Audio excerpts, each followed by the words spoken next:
Hello and welcome to the stream. Immediately, V-Love, am I in Ganondorf mode? I need you to tell me. Because it says 48,000 kilohertz, so I shouldn't be in Ganondorf mode. I think we're good. Yeah, welcome to the stream, everybody. We did a little bit of Resident Evil earlier, and now we're gonna play my favorite horror game of all time, Splatterhouse. This was developed by Namco and released for the arcades in 1988, and then later ported to the TurboGrafx 16, aka the PC Engine. We're going to be playing both versions tonight. Now here's why Splatterhouse kicks ass. It's a horror game, but it's a beat 'em up. It's not a survival horror game. You are the horror. Rick Taylor. I love this game to death. It's in my top 20 favorite video games of all time, and it's my favorite horror game ever made. And we're going to start out with the arcade version. And this is going to be new for me because I am playing this game with a proper arcade stick, with the fight stick. I've never played Splatterhouse to completion with the fight stick before. I'm going to let this opening demo run, ride out rather. So the plot of this game is basically you're two college students and you're going to interview this guy named Dr. West. Apparently Dr. West is a crazy mad scientist, and the building we found ourselves in is the Splatterhouse. And there's all sorts of ghouls and ghosts and goblins and monsters. This game is full of references to 1980s B-movie horror. In particular, a lot of references to Evil Dead, the Evil Dead trilogy, namely Evil Dead 1 and 2. And when we get to Splatterhouse 2, there's actually another connection to Evil Dead, specifically Evil Dead 2. But yeah, we're gonna play the arcade version and then the TurboGrafx 16 version, which is a great home port for its time. Not as good as the arcade version, of course, but still a very competent conversion of Splatterhouse. Let me know how the audio sounds if I need to turn the game up or down. This game has an amazing soundtrack too, so I want you guys to be able to hear it. But what's happening, V-Love? Welcome back to the stream. I need this after playing Resident Evil today. So it's a 2D beat 'em up. You don't go in and out like Streets of Rage or Final Fight. It's completely 2D. You run, you jump, and you get weapons occasionally. Simple, but effective. Surgical even. Short, sweet, and to the point. That is what I love about Splatterhouse. It is a beat 'em up that knows not to overstay its welcome. That being said, this game is really hard, so I'm gonna probably die a bunch. But thankfully I have infinite credits. And I'm pretty good at Splatterhouse. I've beaten this game more times than I can count on both hands, so it's a teensy bit on the low side. Let's see, can I pause this? I think I paused it. That looks good enough to me. Oh, I hit the game options. Okay, well that works. Let me turn it up then.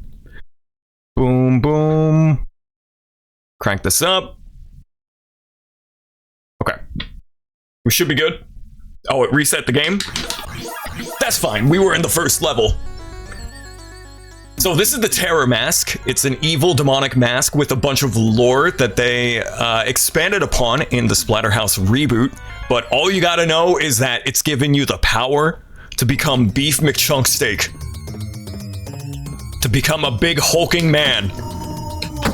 And the objective of this game is to save our girlfriend, Jennifer. But for 1988, this is probably the best looking game of 1988. To put that into perspective, I think Super Mario Bros. 2 had just come out. That's how old this game is, and it still looks great. The sprite work is gory, it's disgusting.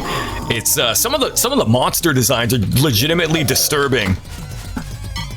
Like the final boss, Captain Mozzarella, that's not his actual name. His actual name is like Hell Chaos or something, but you'll see why they call him Captain Mozzarella when we get there. But this game, oh my god, it's so good. It's my favorite of the Splatterhouse trilogy. Pick up the 2x4 real quick. Look at the way they splat into the background. This is my favorite game of the Splatterhouse trilogy. I would say it's probably the best of the three in my opinion. Some people would go to bat for 2. Some people would go to bat for 3. And some people would go to bat for the 2010 remake by Bottle Rocket Studios, the reboot, not remake. But I think there's something special about this first game. And even though it's super hard, it's one of those games where if you pick your spots and you know where the enemies spawn, it's you can master it. It's very telegraphed. It's not like enemies are just gonna jump up all randomly at you. And it's not like, you know, ghosts and goblins. Hold up, check this out, check this out. Boom, one final jump scare. You can master Splatterhouse. For as difficult as it is, it's very telegraphed. And I'm admittedly not the biggest fan of beat-em-ups. In general, I think too many beat-em-ups go on for way too long. But Splatterhouse knows not to overstay its welcome. This game, you can beat it in under a half hour. Check this out, pick up the wrench, boom! I don't know if I'm gonna be able to beat this in under a half hour, because again, this game's really hard. But I have beaten it many times before. I replay it multiple times a year, not even October. Like, I love this game so much, I can't even wait till October most of the time. This is just full stop a game that I replay the shit out of any time of the year, but it's extra good during spooky season. The green bile looks like it'll do damage to you, but it actually doesn't. You can just walk right through it.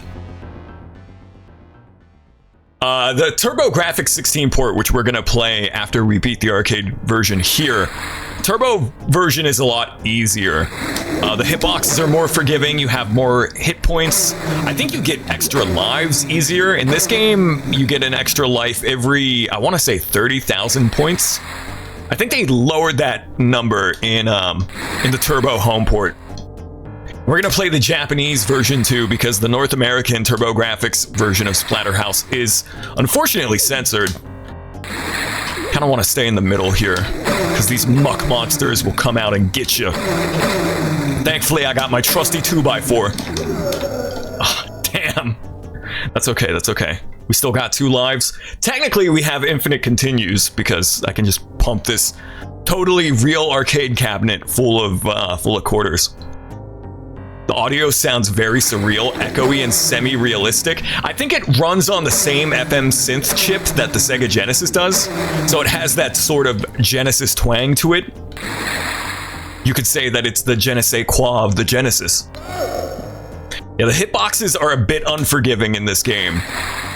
For an arcade game from the late 80s, Splatterhouse is, for as hard as it is, it's surprisingly not very bullshit. It's a pretty fair game, but it's still, it doesn't pull its punches. It's still hard. Also doesn't help that my fight stick isn't, it's got a bit of a loosey-goosey stick on it. But we will get through this. There's also a dive kick move that you can do that kind of grants you invulnerability frames. You know this game from an old AVGN clone's top 10 Jason games, and this series was mentioned. Really, I learned about this game from a YouTuber named like Goemon2047 or something. He had a series called, I forgot what the series was called, but he did like top 10 goriest video games and like top 10 gluttonous video game characters. But in the goriest games video, he covered Splatterhouse, and I saw it. I was like 11 when I saw that video, and I was thinking to myself, I gotta play this game. And it was on the Wii Virtual Console, the Turbo version. I'm really beefing it here, and this is only the second level, but we will persist. Okay, poltergeist fight coming up here. This whole fight is one big reference to Steven Spielberg's Poltergeist, and pro tip, you can hang out over here. And you're pretty safe. I think we only have to move, yeah, like right there. And then the furniture starts attacking you. And then the knives. Rick Taylor, friggin' badass. He's so badass that he punches knives by the blade. Grab a knife by the blade and stab you with the handle. And then I think the painting attacks us. If I can do the dive kick, we can. Oh, I almost had it. If you do the dive kick, it like instantly kills the painting. But I beefed it. I gotta get used to this fight stick. I've usually only played Splatterhouse with the gamepad. That's what I'm accustomed to. But I figured, you know, we're playing the arcade version. I should play it with the arcade stick. Thankfully, we have more continues. Takes you back to the beginning of the level. Could be worse, it could take you back to the beginning of the friggin' game. But no, they were a little merciful.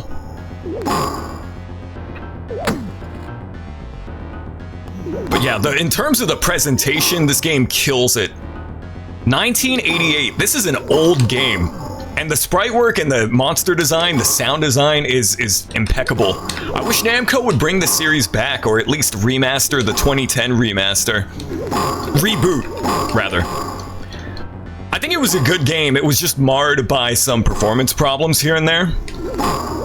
And some really bad loading screens. But that was the, what was it, the 7th generation of gaming for you? Xbox 360, PS3, really bad loading screens and performance issues. I guess you could say the same thing about the 5th generation as well, but the basic hit sounds like a hollow baseball bat hit. Yeah, it kind of sounds like bowling pins being knocked over to me. The sound design in this game is very interesting. But yeah, I mean, I first played this on the Virtual Console, and it scared the shit out of me. I was 11 or 12, and it was the first horror game I ever beat. Some people would say this game isn't a horror game, it's a beat 'em up, which, yeah, okay, that's half true, but it's still a horror game. It's just not a survival horror game, which is probably why I like it so much. I'm admittedly not the biggest fan of survival horror games, just because I find them not very fun to play. Resident Evil, we've been playing the first Resident Evil the past couple of days, and I've been enjoying it up until, like, recently. Today's stream of it, we made very little progress, but I'm gonna keep plugging away at it. Okay, the chair, boom. Punch it, just punch the shit out of it.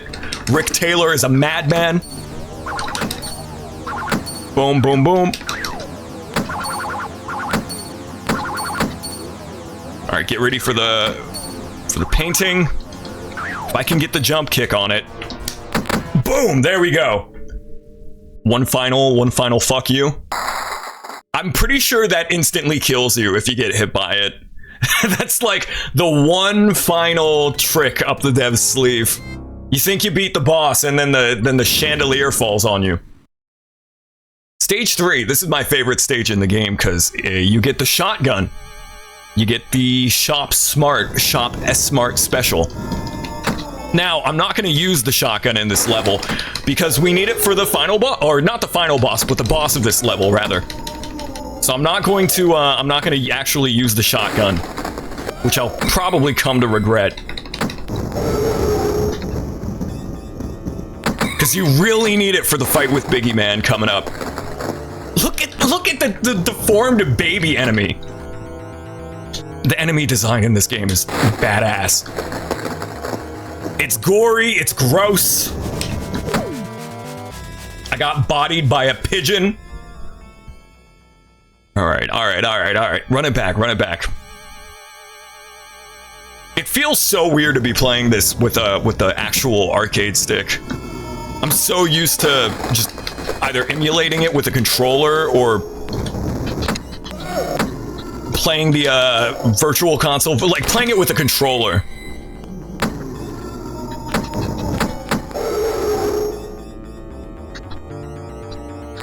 Come on, give him the feet. Oh! Kick the baby, Rick. My man. Okay, I'm gonna lock in. I did not mean to insert a coin, but we're gonna need them anyway. You know what? I'm gonna eat a death so that way we get our lives back upon continuing. Because this level is tough. Is a fight stick hyper accurate to real arcade? Yeah, I mean, it's the same 6-button layout, the same analog stick, the control stick gate. The problem is my fight stick, I bought it used, and it's already like a budget Mayflash stick. It's not like super fancy or anything. I promise I'm not hitting you with the skill issue. Like what do they call it in Smash Brothers when you're jawning? No Johns. Like the stick on this fight stick is a little worn down, but for what I paid for it, I've gotten my mileage out of it. It's still good. Okay, we're gonna take this, kick him. Oh.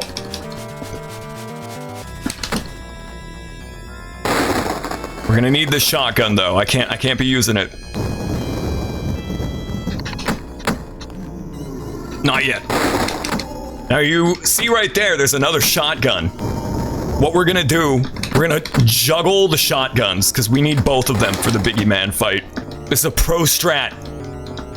Get ready for the most badass enemy design ever. Look at this guy. This absolute Giga Chat right here. Friggin' Biggie Man. What a great design.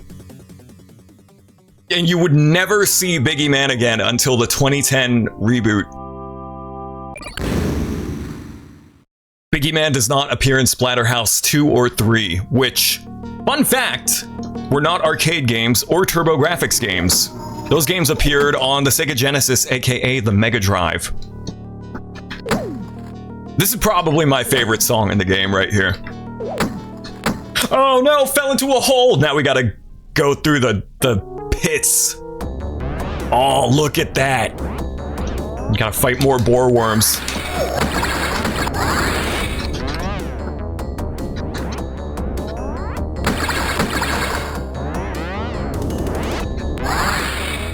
Or as my friend Fernie puts it, the squirmy wormies. Which I think is a spectacular name for these guys. But as you can see, there are a bunch of references to Reanimator, to Evil Dead, to Friday the 13th, what with the hockey mask. They would later redesign the terror mask to look more skull-like, instead of the hockey mask sort of design that this first game has. And in the North American TurboGrafx version of Splatterhouse, they changed it to be red. I guess out of fear of litigation.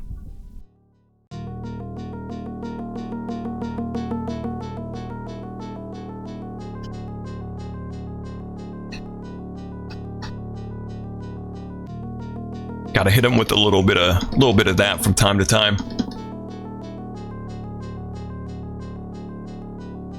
Gotta hit him with one of these. I know a bird's gonna pop up and get me, or a bat. Get out of here. There's an indie game on Steam that's in development that looks to be a spiritual successor to Splatterhouse. I don't know when it's supposed to come out, and the name is escaping me. I think it's called like House of Evil, and it looks really good. It looks very mirror. Look at that, real-time mirror effects. Oh God! It's Shadow Rick. Anyway, yeah, there's an indie game in development that looks to be a spiritual successor to Splatterhouse, and I'm looking forward to it. I think Splatterhouse might be the most overlooked Namco franchise. Some people would go to bat for Klonoa, but Klonoa has a pretty beloved following. Like, I never see anybody even talking about Splatterhouse in today's day and age. I never see anybody bringing this game up. Klonoa has a pretty dedicated fan base, but Splatterhouse, it's either Splatterhouse or Point Blank in terms of most overlooked video game series by Namco. Here's the boss, the inverted cross, which was also censored in the North American version. And we get an axe, which this is the only time Rick ever wields an axe in these games, if memory serves me correct.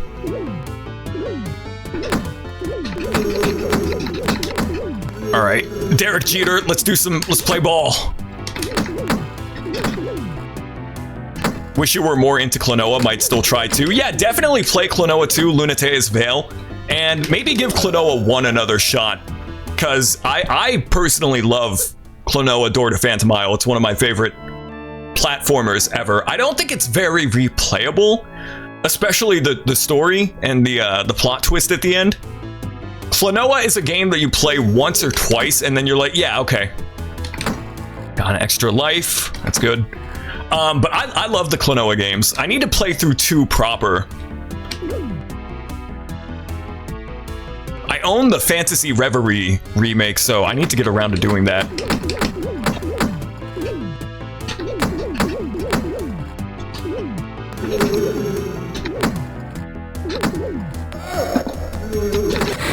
Boom!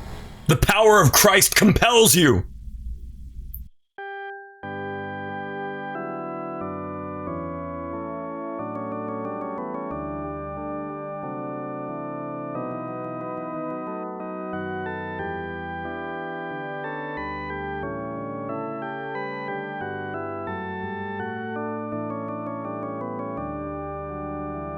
Beautiful.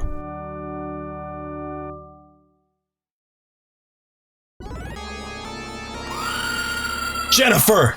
We gotta save her. I don't know what an entire whole-ass church is doing at Dr. West's Splatterhouse, but okay.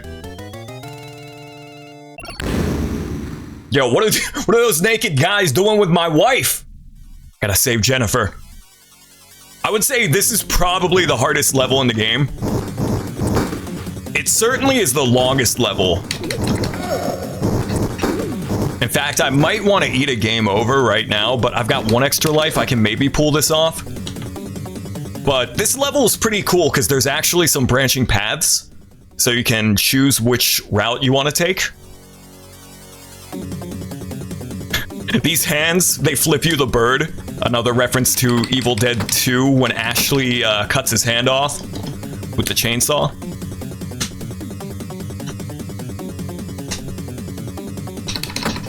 Boom, giving a little 1-2, boom. 1-2, buckle my shoe. Okay, I kind of got to lock in here. All right, we're going to go down. I think we want to go down, then up, and then up again. Oh God, the swamp men.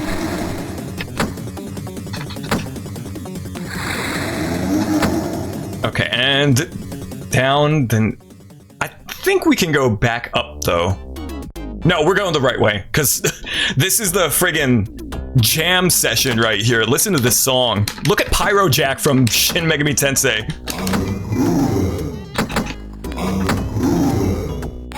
To this day, I still have no idea what he's saying, but it sounds like he's saying, I'm groovin'. I'm groovin'. He really does look like Pyro Jack.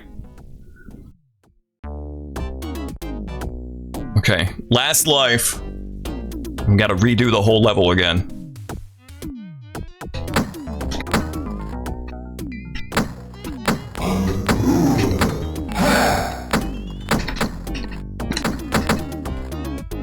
Don't be grooving.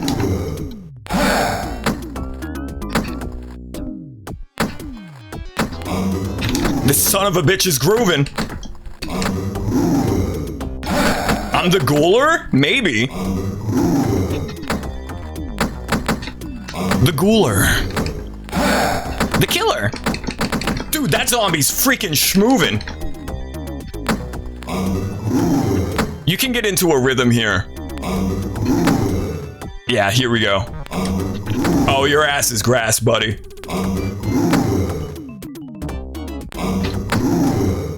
Yeah, if you get into a rhythm, you can just murk his ass. And now we want to go up. Hey, Churro, welcome to the stream. Welcome to Splatterhouse.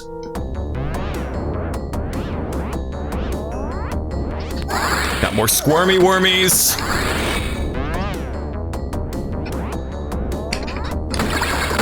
I'm gonna try not to die here. Oh, I gotta fight the upcoming boss with 2 health. Last time you played the arcade version? Yeah, this is the arcade version. We're gonna play both. We're gonna do the arcade version and then play the TurboGrafx home port afterwards. Here it is. Jennifer.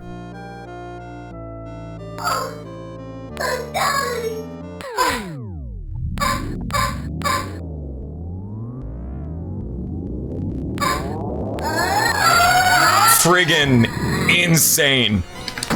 What a twist. This, like, I think last time we streamed Splatterhouse I talked about this, but this, like, messed me up as a kid. I was so caught off guard by the plot twist that, oh, you're the one who has to kill Jennifer because she's become this monster.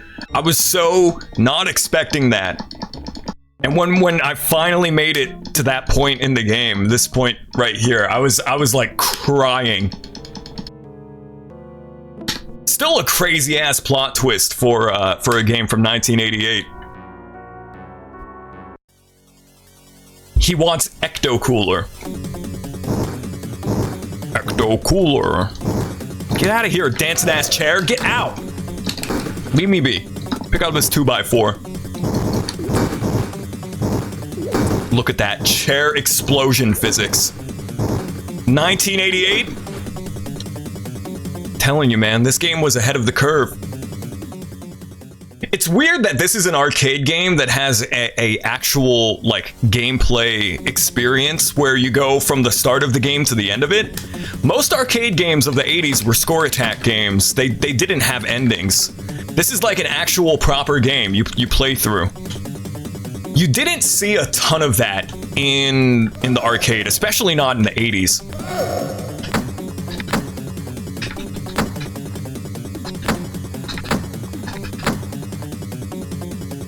Yeah, flip me the bird. Very rude, very vulgar.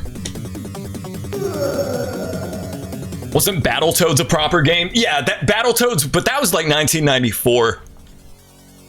That was a bit later. By the 90s, you occasionally saw that, but even then, like, it was usually score attack games in the arcade. But yeah, you're right. Battletoads does have a beginning and an ending. I too by therefore I am. You might be onto something there. We might need to workshop it a bit, but I think you might be cooking with that. 2x4, 2 by therefore I am. All right, back down into the groove pit. I'm grooving. Oh wait, not yet, not yet. Right, we gotta fight the swamp people, and then we get to go in the groove pit.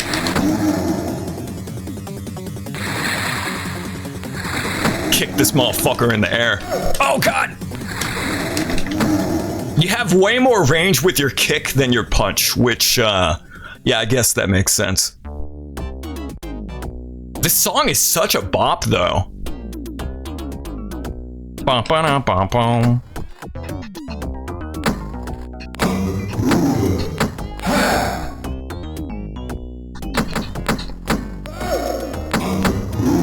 Don't stop grooving. I'm trying to fight these zombies down here. And you're friggin' grooving all over the place.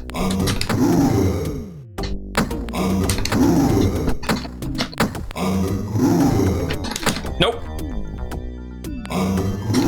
Got his ass stuck in a loop.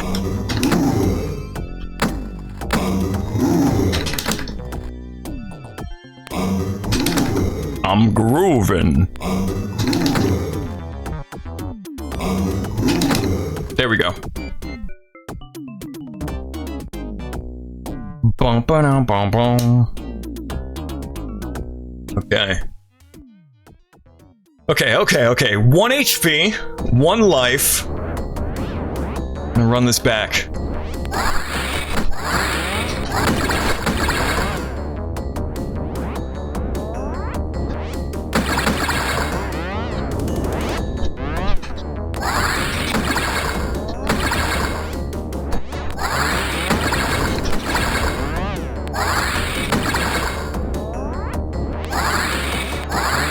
Frames because we entered the animation. Oh, you love to see it. If you're at the very end of the level and you're going forward, you get iframes, so. Pro tip.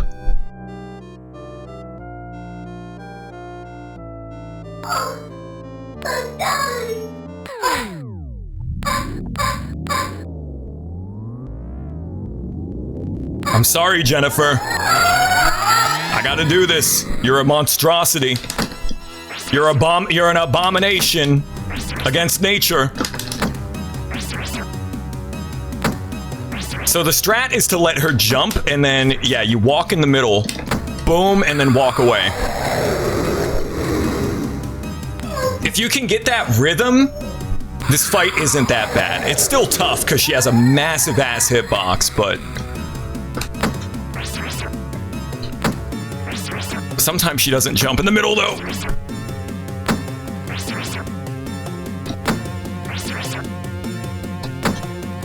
Okay. Okay, here we go, here we go. I'm sorry, I shouldn't be dancing in front of my wife as I'm murdering her. That's kind of morbid. Oh no, she did the short hop. You don't want that to happen because that's like impossible to dodge. You can maybe dive kick, the slide kick rather, on that last phase. Might try doing that this time because this is my last life.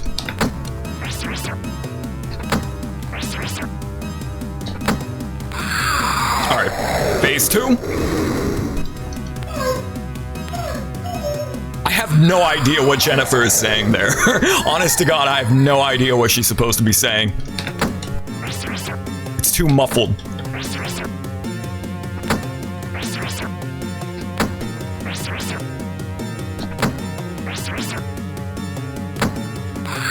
Alright, I'm gonna try the slide kick. I'm sorry, honey. I'm sorry, honey.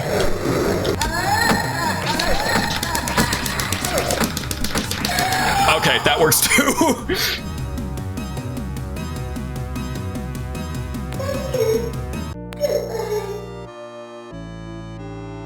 Messed up. This game is cruel, man. It's genuinely a really, like, heart-rending moment. It rips your friggin' heart out. When I first played this as a kid, I can't put into words. I was so shook. And now we're in the, I don't know, the intestines of the Splatterhouse. Monster house.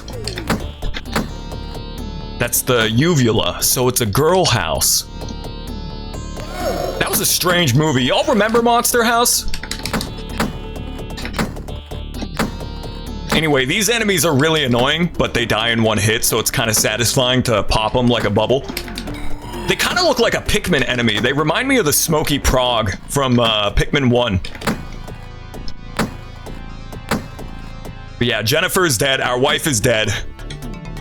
We're surely traumatized by this experience. The horrors are never ending. And in Splatterhouse 2, we would go to hell to save her. But we'll save that for when we get to Splatterhouse 2.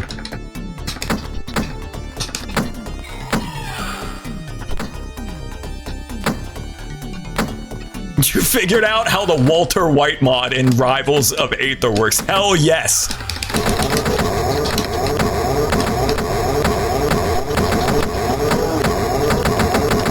Oh, we got an extra life. Nice. Yeah, little fetoid enemies. There we go, and then stay away. The heart explodes, and that does damage to you, I'm pretty sure. I think they removed that in the TurboGrafx port. Here we go, final level. Stage, what is that, 7? I can't tell if that's 6 or 7 because of the blood spatter, but here we go. We're about to fight Hell Chaos, aka Captain Mozzarella. Oh shit, it's Cinder from Killer Instinct. Okay, just gotta dodge these guys. No big, no big. Now, the fight with Hell Chaos is kind of bullshit because there is a little bit of RNG. Some of the attack patterns are random, so you can just get like a really bad cycle.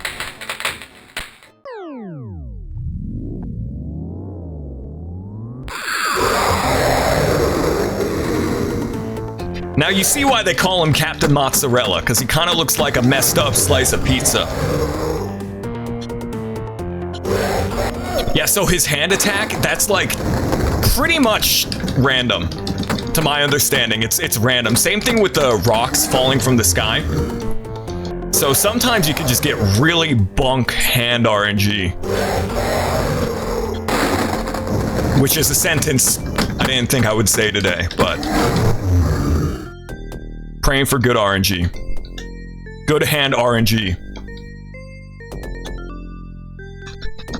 And good rock RNG as well. Oh! Yeah. Sometimes he'll just give you the grabby hands and you're dead.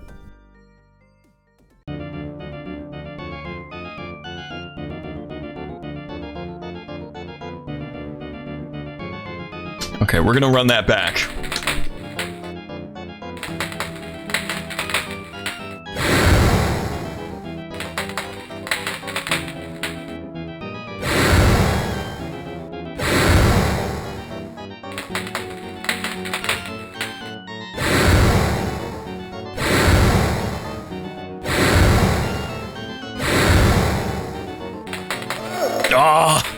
It would be nice to go into this with 4 hearts, but beggars can't be choosers.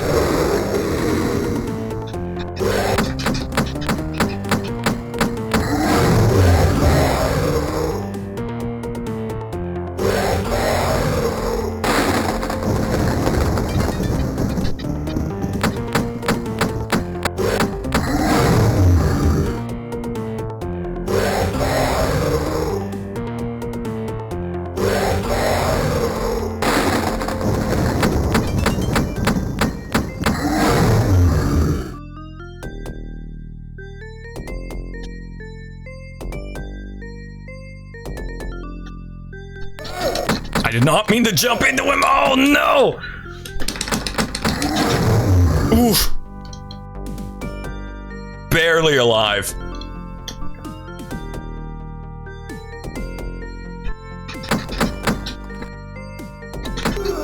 Damn, man! Sometimes you can just get bad hand RNG. You hate it when that happens. Not even gonna enter my initials. I'm so angry.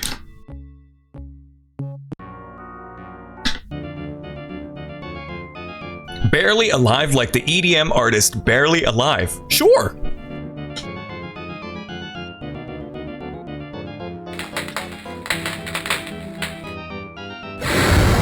And then there's Staying Alive by the Bee Gees. And Still Alive from Portal. It's the trifecta of alive.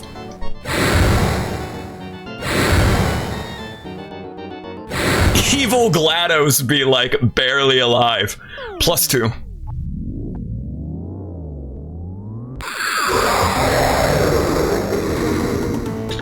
I did not mean to press the jump button. Oh my goodness. Alright, just die. That was a bad run from the get. From the jump. Immediately bad run. Friggin' Captain Mozzarella, man.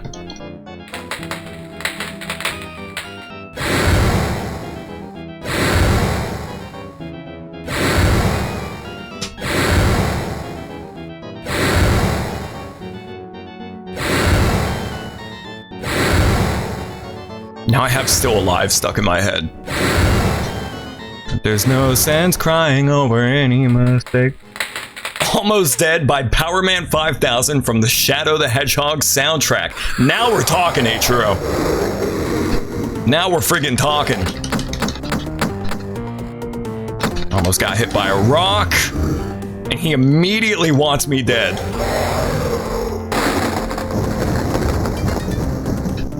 Not inspiring confidence. But okay.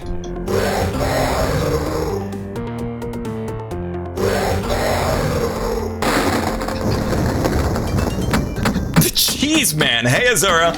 Welcome to Splatterhouse. Yeah, it's Captain Mozzarella. The final boss of Splatterhouse 1. The cheese man.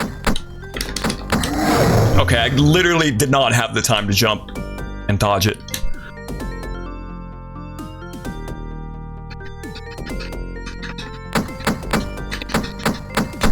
Got him. There we go.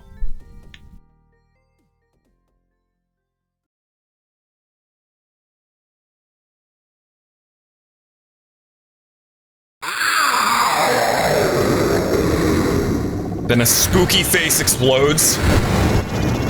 I'm like 90% sure that that's the Vincent Price laugh from Thriller by Michael Jackson. When it goes, ah! Just bit crushed to shit. Like, I'm pretty sure that's what that sound effect is.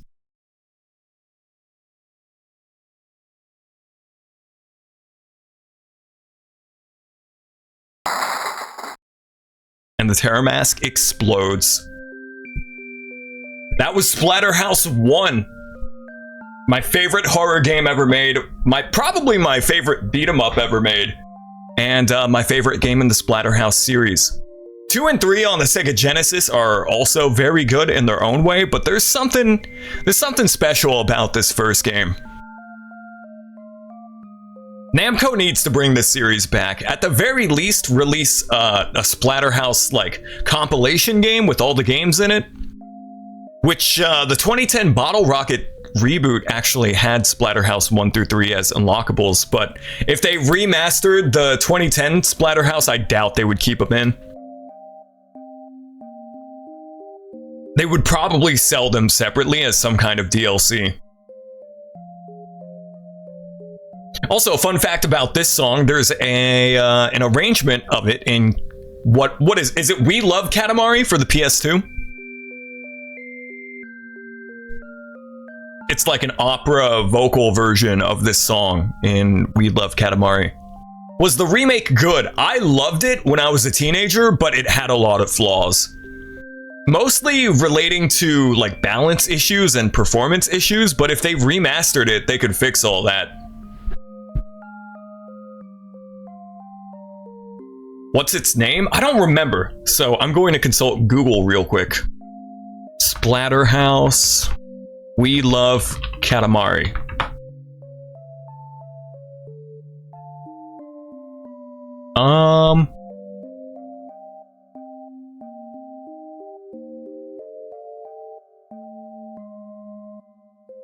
I can't find the name of the song, but I know that it's in We Love Katamari.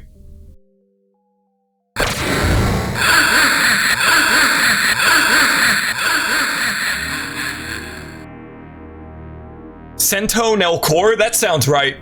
It was something like that. To that effect. The end. Thank you so much for playing my game. I gotta enter my initials on the leaderboard. I hope I don't run out of time.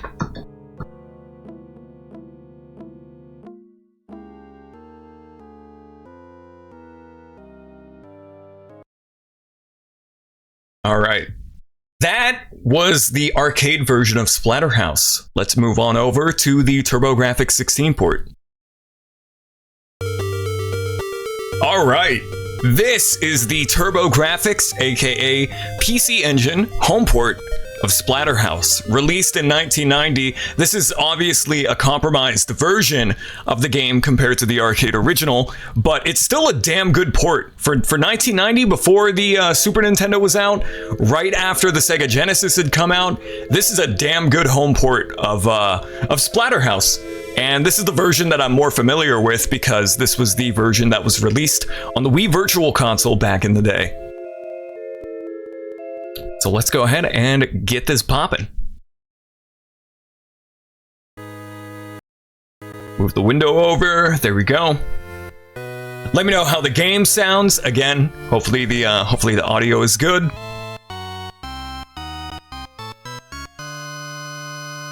And instead of the FM synth soundtrack of the arcade original, we get the chiptune square wave bleeps and bloops of the TurboGrafx. So obviously not nearly as punchy or as graphically impressive as the arcade original, but it does feel better to play. It's a lot faster, and the hitboxes feel a lot less scuffed than the arcade version. I probably prefer the arcade version at the end of the day, but I have a lot of nostalgia for this home port, and it does feel better to play. Sounds good so far. Thank you, Azura.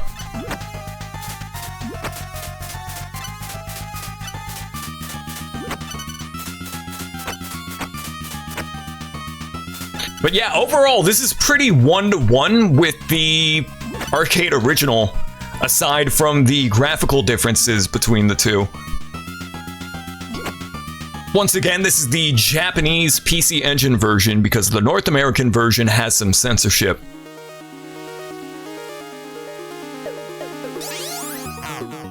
Wow, wow, wow, wow. I love the damage sound effect for Rick. It's so good. I might even like the TurboGrafx soundtrack a little bit more. I don't know. I guess it's a case-by-case basis between the songs. But I don't know. The soundtrack is definitely a lot catchier here on the TurboGrafx 16. Get ready for it. Boom. It feels catchier. It feels like it's got a Castlevania vibe to it. All right, stage 2. Like, this song, it's kind of weirdly catchy, whereas in the arcade version, it's genuinely terrifying sounding. Bum, bum, bum, bum, bum, bum, bum, bum, bum. Still kind of creepy here in the Turbo version, but not nearly as pants-shittingly terrifying as the arcade version of this song. Ow, ow, ow. The beep boops of the TurboGrafx 16 are nice. I agree.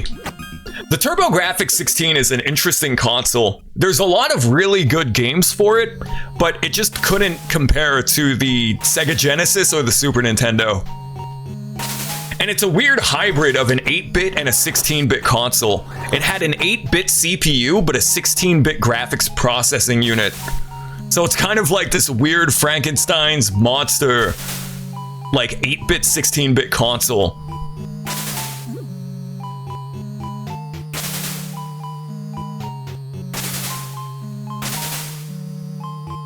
It feels good to have a controller in my hand, though.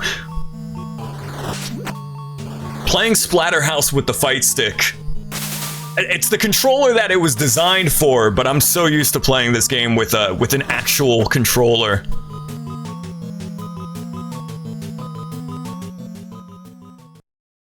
I probably won't be able to do this deathless, but I don't think we're going to be dying nearly as much.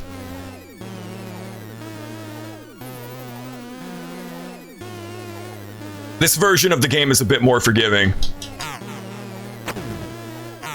I say as a chair starts whooping my ass.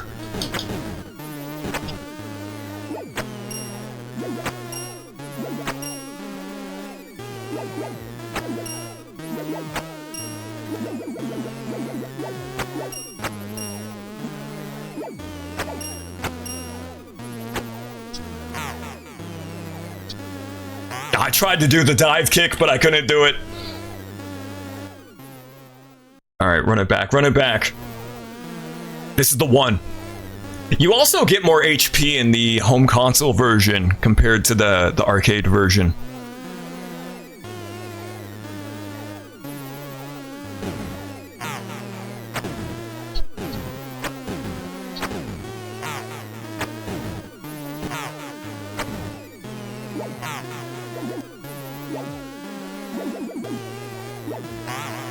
You know, maybe I jinxed it by saying that we wouldn't die as much.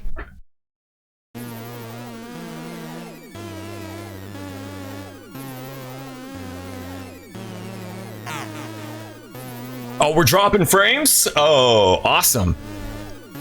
It's the cursed hour. It's the cursed hour where we just drop frames.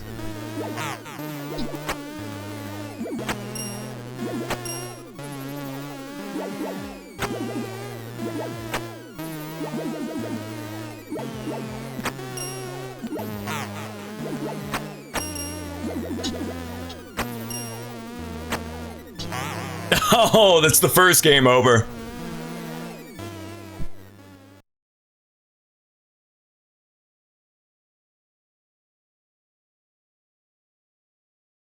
Didn't notice it? Are we still live?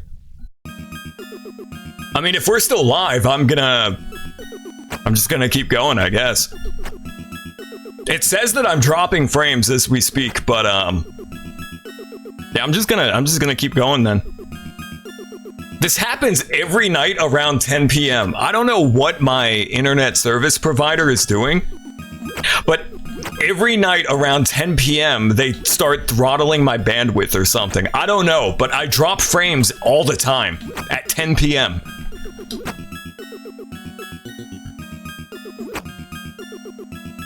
But if we're still live, then I guess we'll just keep going.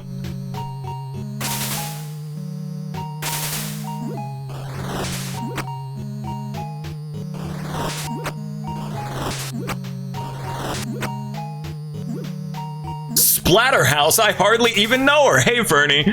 Good to see you. How are you doing? We're splattering our house as we speak.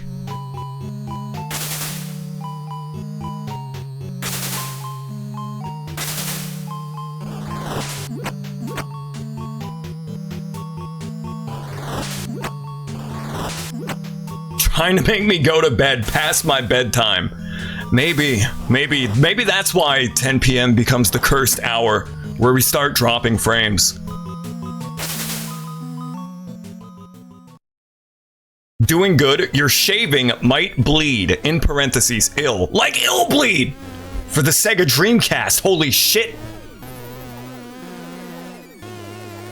Yeah, we just played the arcade version of Splatterhouse, and now we're doing the PC Engine TurboGrafx port.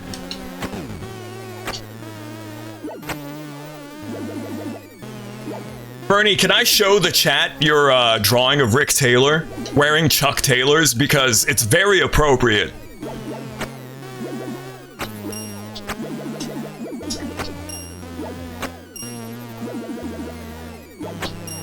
Okay, I'm gonna dive kick this. Yeah, there we go. There we go. This is by Ferniku in chat.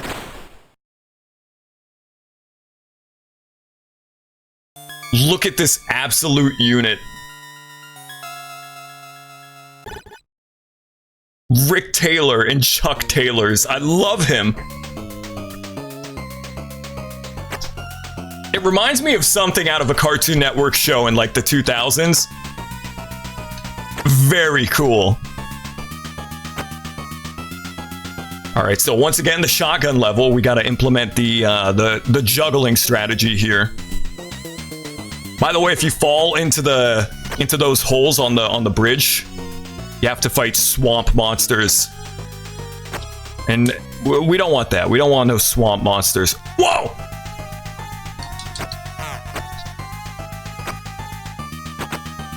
I'm bleeding it all over the place, and by it, I mean my ill.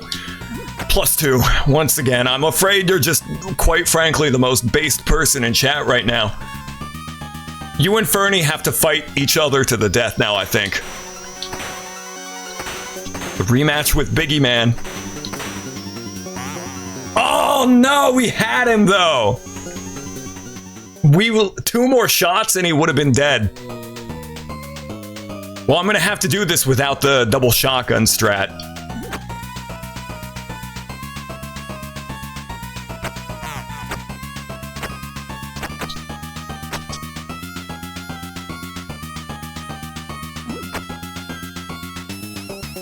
Gotta do this with just one shotgun. I might be able to pull this off with a slide kick. The slide kick is hard to do. You gotta get the timing down, like, really, really precisely. You jump up in the air, and then as you're landing, you press and hold down and the attack button. It's kind of tricky to do. Do you think he eats the biggie bag? Of course, that's what he's wearing on his head. You think it's a burlap sack, but it's just a Wendy's biggie bag. Oh yeah, this song is definitely better here on the TurboGrafx 16. This song is great.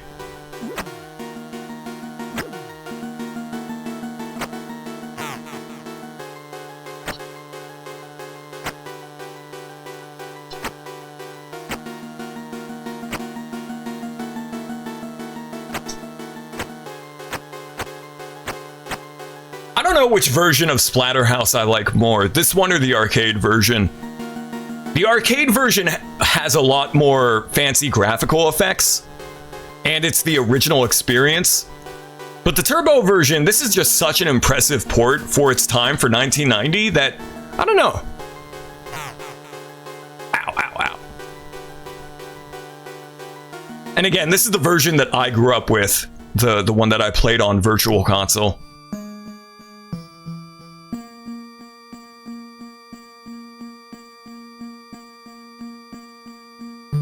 Ah!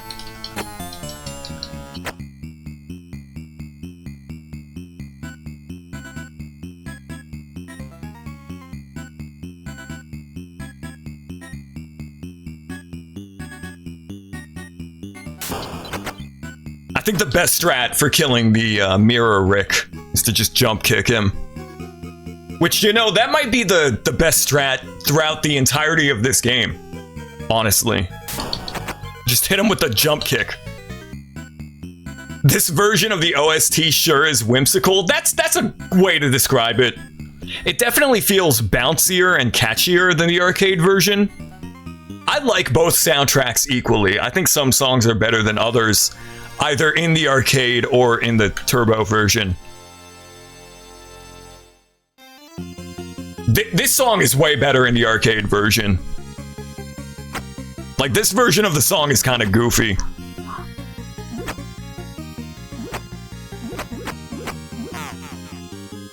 Give me that. I need it. I need it. There we go. So in the North American version, they completely censored the upside down inverted cross. And I think they censored the religious imagery here at this podium as well. So it's really confusing why they're playing a church hymn in this empty-ass room.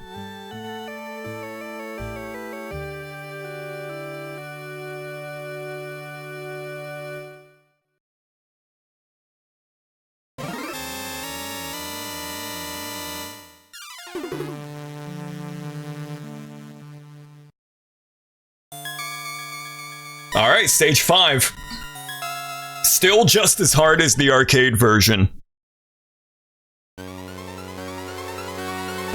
But since the hitboxes are like 5% less scuffed in this version, it's not as bad. Hate when dogs do that settle down little thing. Yeah. Yeah, I'm kind of 100% in agreement.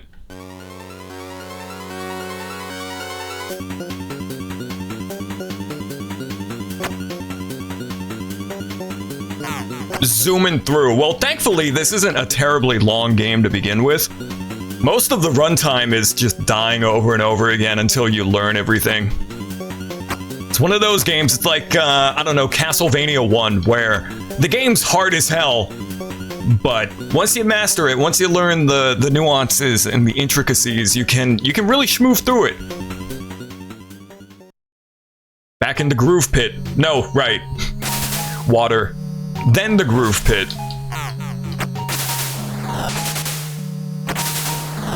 I'm grooving. What? Oh, he didn't touch me. Come on. Come on.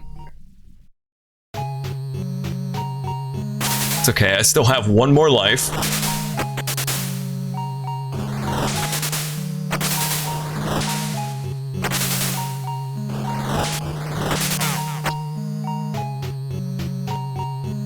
Now we get to go in the groove pit.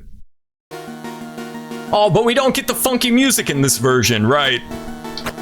I mean, this song is good too, but...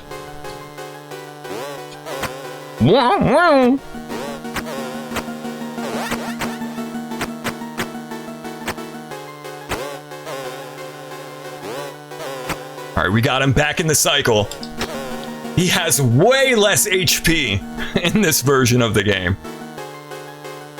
Okay, we're gonna go up. Back into the squirmy wormy pit.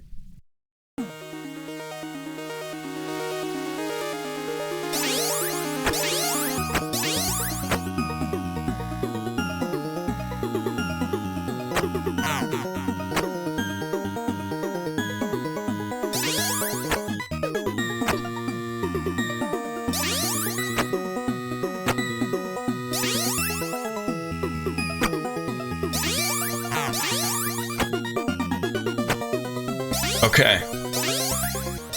Hey Maple, welcome to the stream. Is this the TurboGrafx 16 advanced video game console? You bet it is.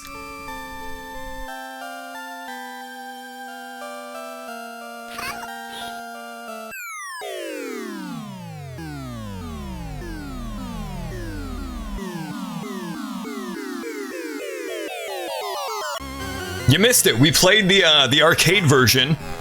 Oh my god, she one-taps me. We played and beat the arcade version, and now we're doing the TurboGrafx 16 version. I'm sorry, wife. I must kill you now. It's just the typical relationship in, like, the 1950s. I'm sorry, Jennifer, but I must punch you now. No, Rick is only doing this because he has to. Because his wife has become a monstrosity. An abomination of nature. There's been a lot of horror video games over the years. There was Friday the 13th on NES, Nightmare on Elm Street, Beetlejuice. Was there ever a Child's Play video game? I don't think there was. I don't think there's ever been a licensed Chucky or Child's Play video game. That doesn't exist. We got Texas Chainsaw Massacre on the Atari, Halloween, Friday the 13th, Nightmare on Elm Street, but no Child's Play video game. I'm sorry, Jennifer. A man's gotta do what a man's gotta do. Well, now I must avenge my wife. She was turned into a monster by some demons, and now I must kill. What would the gameplay be like? You play as Chucky and you just waddle around and you stab things in the shins. He's probably in Dead by Daylight like everything else. Now that you mention it, yeah, there's probably like a Child's Play season of Dead by Daylight or DLC. Are you Chucky or do you run from him? No, I think you would play as Chucky and you just like, okay, hear me out. It's a multiplayer shooter. One person is Chucky, the other people are in a house with him and they're trying to run away from the little shit. And one player gets to be Chucky, like running around with his little doll legs, stabbing things. And then the other players have to hide from him. What do you think? Pretty good. If that hasn't been made yet, somebody can take that idea and then make a game out of it and pay me the royalty checks.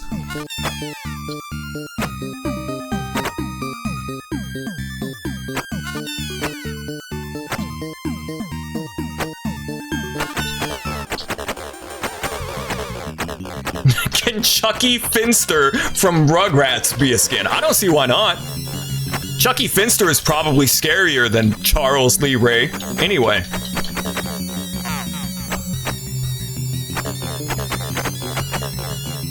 Oh, the damn fetoid. One person is Chucky and the other is Cheese. Yeah. No, they already made a Chuck E. Cheese horror game. It's called Five Nights at Freddy. Five Night at Frederick Burger. I think that's the name.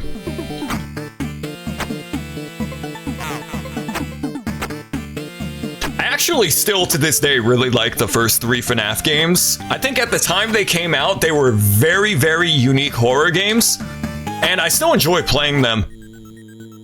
I think the series went off the goddamn rails after the 3rd game, but the first 3 FNAF games they're tight by me. Five Nights at Fetty Wap's. Whatever happened to Fetty Wap? Bro made Trap Queen and then fell off the face of the planet.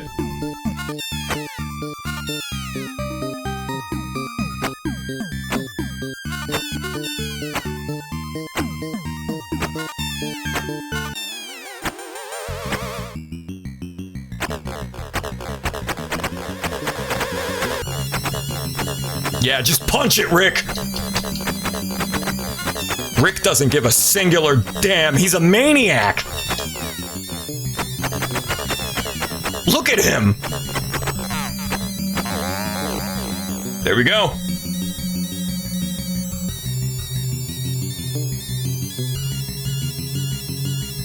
Now we just gotta fight Captain Mozzarella all over again. His wife is avenged. Well, it's about to be extra super duper avenged. Because now we gotta fight the final boss. It looks like we're in hell. We're not in hell. It's just the forest is on fire. I don't know who set fire to the forest, but it's presumably one of these guys. Don't worry about Jennifer, by the way. We, in Splatterhouse 2, we go to hell to save her. But again, I'll get to that when we stream Splatterhouse 2 later this month.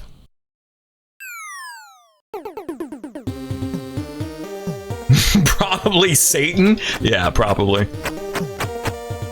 This forest is nice, but, what if it was on fire? That was my Satan impression. So once again, the rematch with Captain Mozzarella. I feel like this fight is way easier than the arcade version, but I can't quite quantify how.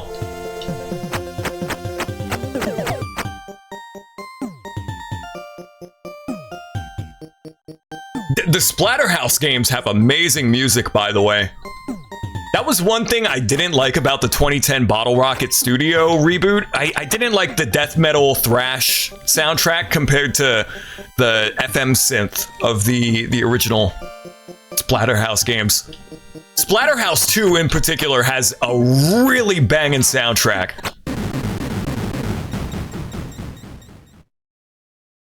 A smidge. Yeah, it's a smidge easier.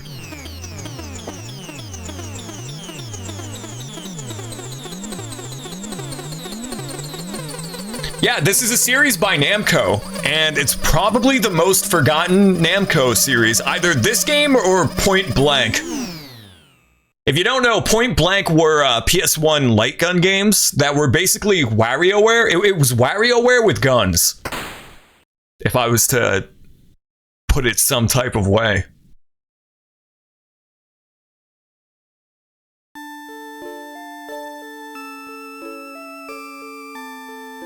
I also think I like the credits music here more in the TurboGrafx 16 port over the arcade original. Both are great games that you should absolutely play. 100%, I can't recommend Splatterhouse 1 enough. But if you're gonna play it, maybe start with the Turbo port and then play the arcade version. The arcade version has all the fancy graphical effects, and again, it is the OG original gangster Splatterhouse, but the Turbo port feels a little more fair and a little more polished. We need another Xevious game, I say, delusional. Yeah, Xevious is one of those video games that I appreciate historically, but if you go back to play it, it's not very fun. And I say this as somebody who plays Donkey Kong Jr. on a regular basis. Like, I'm a maniac. I love old video games, but Xevious ain't got shit on Galaga, is what I'm saying.